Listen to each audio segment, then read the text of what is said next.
பேப்பரமா படிடா.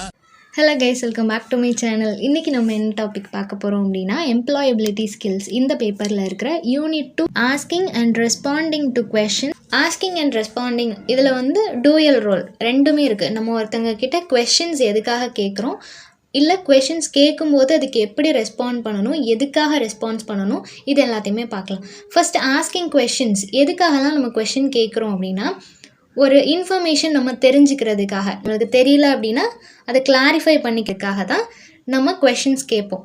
அந்த கொஷின்ஸ்க்கு கிளாரிட்டியான ஆன்சர் கிடச்சிட்டு அப்படின்னா அந்த டவுட் இனிமேல் வராது. அந்த கொஷின் இனிமேல் யார்கிட்டையும் நம்ம கேட்க மாட்டோம். ஏதாவது ஹெல்ப் கேட்கணும் அப்படின்னாலும் அந்த கொஷின் டைப்பில் நம்ம கேட்போம், எனக்கு ஹெல்ப் பண்ண முடியுமா அப்படின்ற மாதிரி. ஸோ ஏதாவது ஒரு தேவை நம்மளுக்கு இருக்குது, ஏதாவது ஒரு விஷயம் கிளியர் ஆகணும் அப்படின்னா அதுக்காக நம்ம கொஷின்ஸ் எடுத்து வைக்கிறோம்.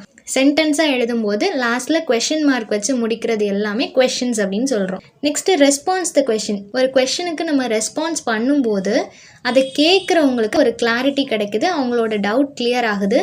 இன்னொரு பக்கம் அவங்க வந்து அந்த கொஷினுக்கு ஆன்சர் தெரியாத ஒருத்தவங்க கிட்ட அந்த கொஷின் கேட்டிருந்தாங்க அப்படின்னா ரெண்டு பேருமே அதை பற்றி டிஸ்கஸ் பண்ணுவாங்க, நிறைய தெரிஞ்சுப்பாங்க, ரெண்டு பேரோட ஒப்பீனியனையும் ஷேர் பண்ணுவாங்க. ஸோ ஒரு கொஸ்டின் ஒரு இடத்துல எடுத்து வைக்கிறோம் அப்படின்னா அதனால நாலேஜ் டெவலப் ஆகிறதுக்கு நிறையவே சான்சஸ் இருக்குது. ஏன்னா அந்த கொஸ்டினுக்கு ஆன்சர் தெரிஞ்ச ஒருத்தங்க கிட்ட கேட்கும்போது கேட்டவங்களுக்கு அது கிளியர் ஆகும். இதுவே ரெண்டு பேருக்குமே ஆன்சர் தெரியல அப்படின்றப்போ அவங்க நிறைய ஷேர் பண்ணுவாங்க, அதுலேருந்து அவங்களுக்கு நிறைய கொஷின்ஸ் கிடைக்கும், நிறைய ஆன்சர்ஸ் கிடைக்கும். லாஸ்ட்டாக அவங்க தேடிட்டு இருந்த கொஷினுக்கும் ஆன்சர் கிடைக்கும். நாலேஜ் வளர்கிறதுக்கு ஒரு சிங்கிள் கொஸ்டின் கூட ஒரு பேஸாக இருக்கும். ஸோ இந்த ஆஸ்கிங் கொஷின்ஸ் அண்ட் ரெஸ்பாண்டிங் கொஷின்ஸோட பெனிஃபிட்ஸாக ஒரு 5 விஷயம் சொல்கிறாங்க. ஃபஸ்ட்டு வந்து அப்டைனிங் இன்ஃபர்மேஷன்ஸ்.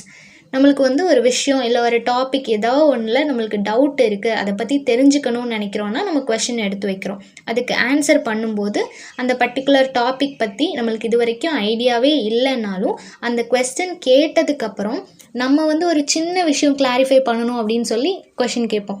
ஆனால் அவங்க நல்லா எக்ஸ்பர்ட்டாக இருந்தாங்க அப்படின்னா நிறைய இன்ஃபர்மேஷன்ஸ் நம்மளுக்கு கொடுப்பாங்க. ஸோ ஒரு சின்ன கொஷின் மூலமாக ஒரு என்டையர் டாப்பிக்கே நம்ம தெரிஞ்சுக்க முடியும்.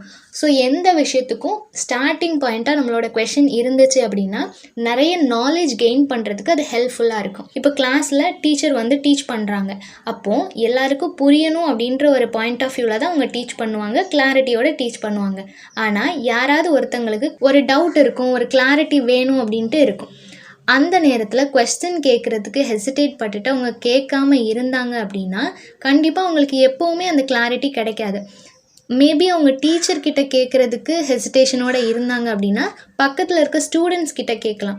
ஏதோ ஒரு இடத்துல அந்த ஹெசிடேஷன் இல்லாமல் கொஸ்டின்ஸ் எடுத்து வைக்கிறாங்க அப்படின்னா அவங்களுக்கு ஒரு கிளாரிட்டி கிடைக்கும், இருக்கிற டவுட்ஸ் எல்லாமே கிளியர் ஆகும். ஸோ ஹெசிடேஷனை நம்ம விட்டுட்டோம் அப்படின்னா நிறைய இடத்துல நம்ம நாலேஜ் கெயின் பண்ணிக்க முடியும். Third one, testing knowledge. இப்போது நம்ம வந்து படிக்கிறோம், ஃபார் எக்ஸாம்பிள் இப்போது எக்ஸாமுக்கு படிக்கிறோம், இல்லை வேறு ஏதாவது காம்படிட்டிவ் எக்ஸாமுக்கு ப்ரிப்பேர் பண்ணுறோம் அப்படின்னா நம்ம நினைப்போம் நம்மளுக்கு எல்லாமே தெரியும், எல்லா யூனிட்ஸும் நம்ம கவர் பண்ணியாச்சு, எல்லா கொஷின்ஸும் ப்ரிப்பேர் பண்ணியாச்சுன்னு சொல்லி நினைப்போம். ஆனால் நம்ம எப்படி டெஸ்ட் பண்ணிக்கணும் அப்படின்னா யாரையாவது நம்மளை கொஷின்ஸ் கேட்க சொல்லலாம்.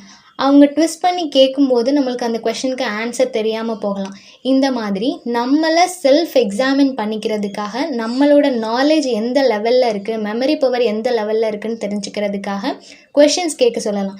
இல்லை நம்ம மற்றவங்க கிட்ட நம்மளோட நாலேஜை ஷேர் பண்ணிக்கிறதுக்காக கொஷின்ஸ் கேட்கலாம். இப்போ நம்மளுக்கு தெரியும் ஆனால் மற்றவங்களுக்கு அது தெரியாது அப்படின்னா நம்ம அவங்கக்கிட்ட கொஷின்ஸ் கேட்கலாம். அவங்களுக்கு தெரிஞ்சிருந்துன்னா ஆன்சர் பண்ணுவாங்க, தெரியலை அப்படின்னா நம்ம அவங்களுக்கு சொல்லிக் கொடுக்கலாம். ஸோ செல்ஃப் எக்ஸாமின் பண்ணுறதுக்காகவும் மற்றவங்களோட நாலேஜை இன்னும் கெயின் பண்ணுறதுக்கு நம்ம ஹெல்ப் பண்ணுறதுக்காகவும் கொஷின்ஸ் கேட்கலாம்.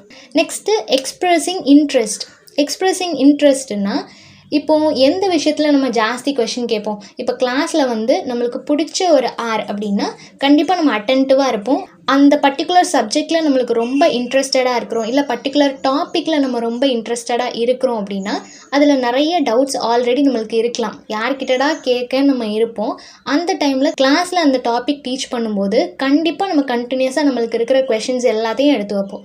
இந்த மாதிரி ஒரு பர்டிகுலர் சப்ஜெக்டில் நம்மளுக்கு இன்ட்ரெஸ்ட் இருந்துச்சு அப்படின்னா அந்த இன்ட்ரெஸ்ட் மூலமாக நம்ம நிறைய கொஷின்ஸ் கேட்டு நம்மளோட டவுட்ஸ் எல்லாத்தையுமே கிளாரிஃபை பண்ணிப்போம். லாஸ்ட்டாக என்னென்னா என்கரேஜ் தாட்ஸ்.